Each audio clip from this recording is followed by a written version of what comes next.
Oh, hey, what's going on, Comic-Con? Ken Pierce here, Piercing Metal channel.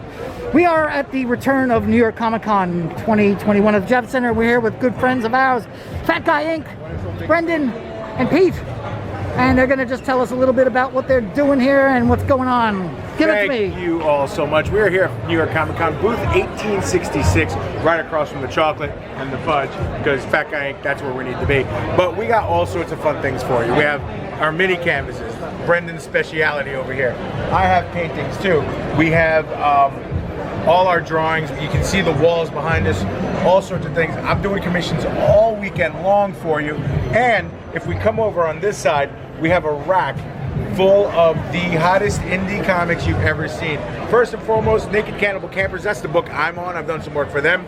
You 47 Furious Tales, you're going to know that name. That's on Kickstarter right now. Issue 3 is on Kickstarter, lighting it up. Mojo Rising is here. We also have Mary Machine Gun, Neo Tokyo. Mary Machine Gun just fulfilled issue 2 on Kickstarter. And if you look back down there, those are the 2 Steph Wilson covers of Niobe Birthright 1 and 2. You know Niobe. Niobe is destroying everything. And Niobe is an Antarctic Press issue, Exciting Comics, issue number 17 this month. So you want to go to local comic book shop and ask for Niobe and Exciting Comics. And you want to come to New York Comic Con and ask for Fat Guy Inc. Thanks, guys. I hope you've been well, and it's great to see you both again. Thank you. Cool. Great being seen. Is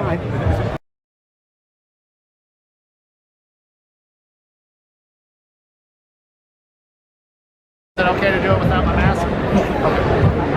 Hey, so what's going on, Comic-Con? We're still here, and this is going to be in a series of connected videos. Ken Pierce, as you know, of the Piercing Metal channel, and I'm here at CCP Comics booth with the wonderful McGuire, and McLain is going to give us a little scoop, and here he is, man. Hello! Live and in color. Yeah, right, nice. So give us the skinny, bro. So CCP Comics is Comics Creators Publisher. Basically, we do a little bit of both. So let me explain. First of all, it's CCP Comics and Charter Comics, and what we do is we self-publish our own comics, our own creative-owned titles, and we also, at the same time, give other artists, writers, artists, inkers, colors, the same opportunities that we have to work on books without taking any IPs or trademarks or anything like that. That's why it's called Comics Creators Publisher, because they get to own all the rights to their stuff. We help them publish it, give them the right tools, knowledge, and experience to do what we do here, as well as let them fulfill their dreams and goals of creating their own comic books. And also at the same time, myself and a couple others work on other publishers' comics. I do lettering and design, so I work on the Cave Woman stuff, I work on the Savage Sasquatch stuff, the Persuasion, Hellbringers. Do a little bit of everything, you know, not only helping artists and writers and stuff like that come together and work on their own creative own titles, but at the same time work in the industry as a professional letterer and designer. So a little bit of everything. I just love helping people out, and I think there's not enough of that. And so we give them opportunities to help people out, get them where they want to be, and help them follow their dreams and goals, you know. So thanks a lot, man. yeah. See you again.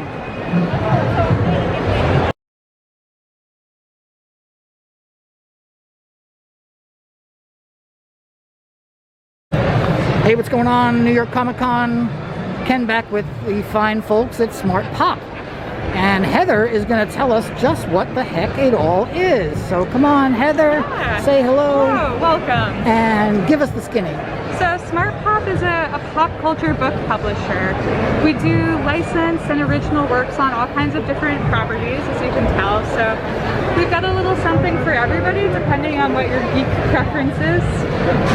We have a new Bob Ross book coming out later this month. We've got the Celebrity Chris's. We've got Supernatural, Star Trek. So whatever your pop culture need is, we can fill it. Great.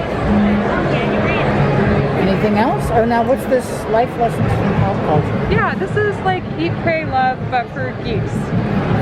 So it's life lessons from pop culture. There are a bunch of people who meet up at a con, and an elder in a pub starts giving them his little takeaways from everything pop culture. There are also some pop culture lightning rounds, which are really fun, where he just gives them off the cuff lessons from all of the things that they throw at him. So it's like being at a con, but from home, if you can make it. Very nice. So let me look over here and see the Yeah. other stuff. Come on in. We're also buds with Star Trek lines over here. So these are official licensed Trek lines. We have some from Chateau Picard and other areas in the series. How about that? Very nice. Very nice. Thank you, Heather. I appreciate the time. Thanks for stopping by. And see, they have buttons that you could take if you're here with us at Comic-Con. But of course, you're all going to see this after Comic-Con's done because there's the production time. We'll All right. do some giveaways on social if you want to take some. Thanks. Thank you, Heather. I appreciate it. And that's Smart Pop.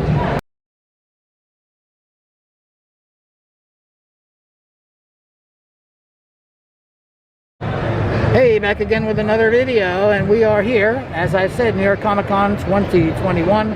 We are now at the booth for The Crowns of Croswald with the wonderful author D.E. Knight, who waves and is holding one of her new books.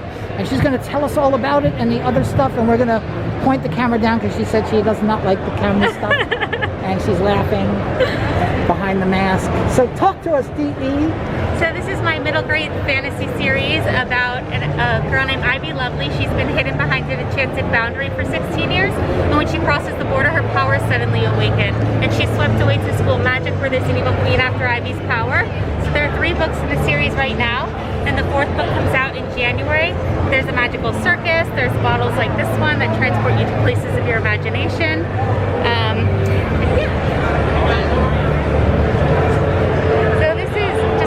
Croswald swag. I like to bring the world to life. Book 1 here, book 2 is here, and book 3, there's magical quills, which are like the wands of my world. There's scribonists, they love to read and write and discover new magic. But yeah, it's a lot of fun. Awesome. All right. Thank you, D.E. I Thank appreciate you. the time. And socks. You have witchy warm-up socks. Yes, those are straight from the book, but they're super comfortable. These are ties and books, magical quills. These are magical menageries, which transport you, like I said, to places of your imagination. Very nice. Very nice. Thanks, D.E. Thank you.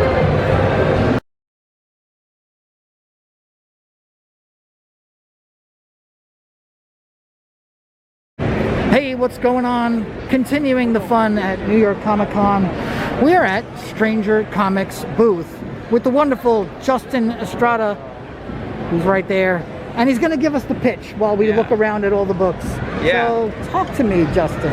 Right, so this is our series here. All of our series are part of the same universe, the same shared universe like DC or Marvel might have. This is our fantasy universe, the world of Asunda. Essentially, it starts here with The Untamed. This was our first book that we had. And in this story, you're introduced to all the characters. The main plot line is essentially a man who has made a deal with the devil, has 7 days to reap the 7 souls of the people responsible for murdering him, his wife, and his daughter. Absolutely incredible artwork in this book, along with all of our books. But yeah, it was a 30-year labor of love by our author, who essentially built out this world and created it from Dungeons and Dragons campaigns and just an incredible sense of creativity. As he comes into the world of the living, he slowly starts regaining his memories, realizes that he wasn't such a great guy in his past life, probably deserved to be murdered, and he meets a young girl by the name of Niobe. Niobe ends up, obviously spoiler alert, growing up and becoming a very important part of our universe. Niobe is kind of like our Luke Skywalker. She is the thread that ties our whole, storyline together. I don't want to spoil the rest of this one, but essentially if you make a deal with the devil, probably not going to turn out super great. From there you have Volume 1 and Volume 2, Niobe Volume 1 and Volume 2, Dusu is a standalone series, and Arathun is a standalone series. They're all kind of based slightly in different time periods and different places in the world. Our author really wanted to be inclusive and diverse in his depiction of fantasy, as most fantasy that he grew up with was very Eurocentric. Lord of the Rings and Game of Thrones.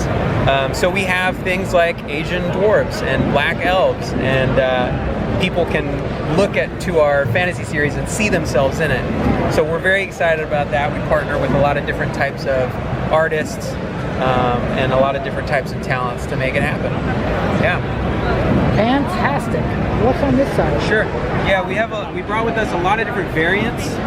So we actually weren't able to transport a lot of our trade paperbacks or hardcovers, but we do have a lot of con exclusive variant covers on sale here while we're here.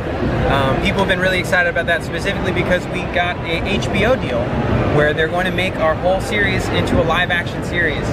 Our author is currently working with HBO to write the first script that is going to be hopefully signed off on next week, and there should be more and more exciting announcements to come. Thank you very much, Justin. You're very So welcome. I wish you the best of luck and have a great con. Thank you. Signing off.